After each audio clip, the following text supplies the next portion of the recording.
Good morning, class 12 student. In last class, we have studied Coulomb's law. Now, today we will discuss about vector form of Coulomb's law. Means Coulomb's law in vector form. This is our topic.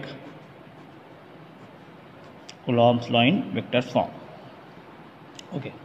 Now let us assume two charge Q1 and Q2 which are separated by distance r,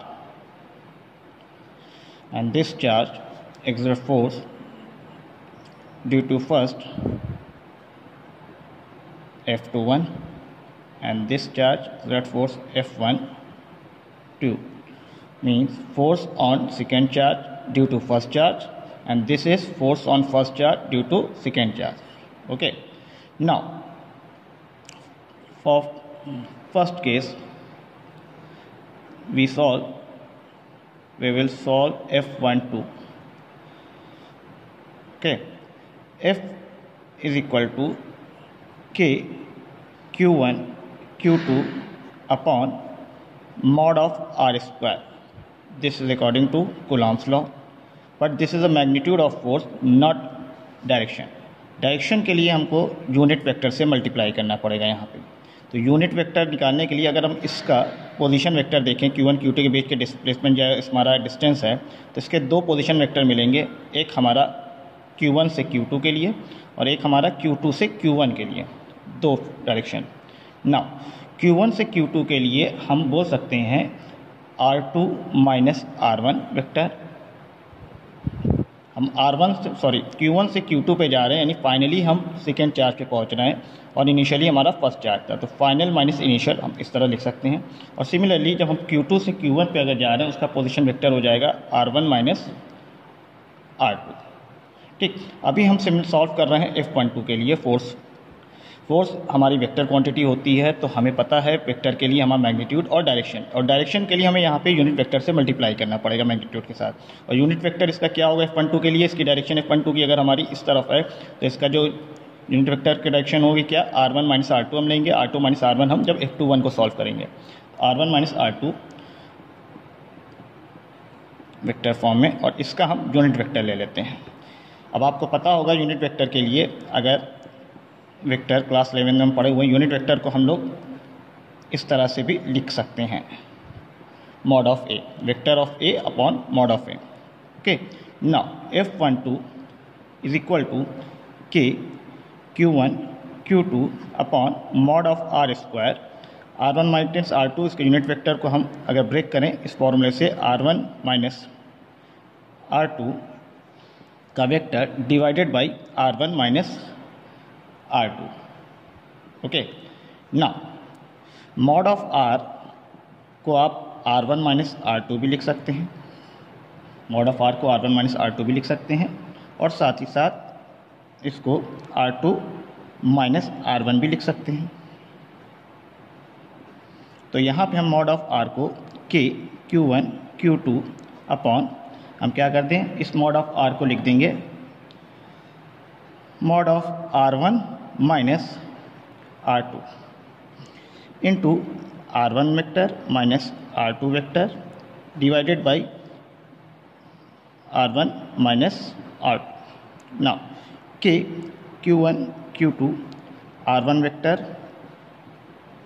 R2 vector minus divided by, this is square, then R1 minus R2 का cube. सब पे आप vector का direction लगा सकते हैं. Now finally we can get this result for F12. Similarly for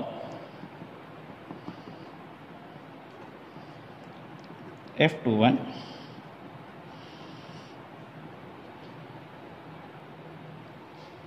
F21 is equal to K Q1 Q2 R2 minus R1 vector divided by R2 minus R1 mod of Q. This is the vector form of Coulomb's law. This force for F12 and other F21. Now,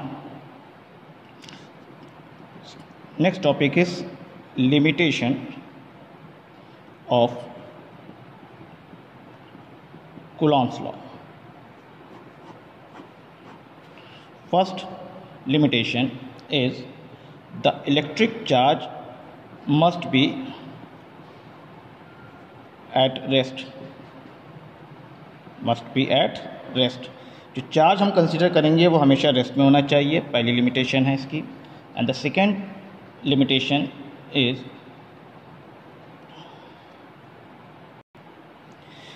the electric charge must be A point charge. Point charge होना चाहिए, distributed charge नहीं होना चाहिए, not distributed charge. ध्यान रखिएगा, charge point charge होना चाहिए, distributed charge या एक्सटेंडेड चार्ज नहीं होना चाहिए. ये आपकी दो लिमिटेशन है कूलॉम्स लॉ की, जो कि बहुत ही इम्पोर्टेंट लिमिटेशन है. तो ये रहा आपका Coulomb's law in vector form. और दूसरी चीज़, इस कूलॉम्स लॉ वेक्टर फॉर्म से हमें एक चीज़ और पता चल रही है कि ये जो फोर्स हमारी एक्ट कर रही है along the line joining of the centre, तो इस फोर्स को हम सेंट्रल फोर्स भी कह सकते हैं. दूसरी चीज़, ये चीज़ हमें वेक्टर फॉर्म से पता चली, जो फोर्स हमारा यहाँ पे मिल रहा है F12 F21, ये इक्वल एंड अपोजिट डायरेक्शन में फोर्स लगता है. तो ये हमारा कह सकते हैं कूलॉम्स लॉ, जो हमारा न्यूटन थर्ड लॉ को फॉलो करता है. तो ये दो पॉइंट्स हमारे कूलॉम्स लॉ वेक्टर फॉर्म से एक कंक्लूजन हमें मिलता है, और ये लिमिटेशंस ऑफ कूलॉम्स लॉ है. ये दो चीज़ें आप इसको नोट करिए. नेक्स्ट क्लास में हम लोग पढ़ेंगे डाइलेक्ट्रिक कांस्टेंट रिलेटिव परमिटिविटी के बारे में. Thank you.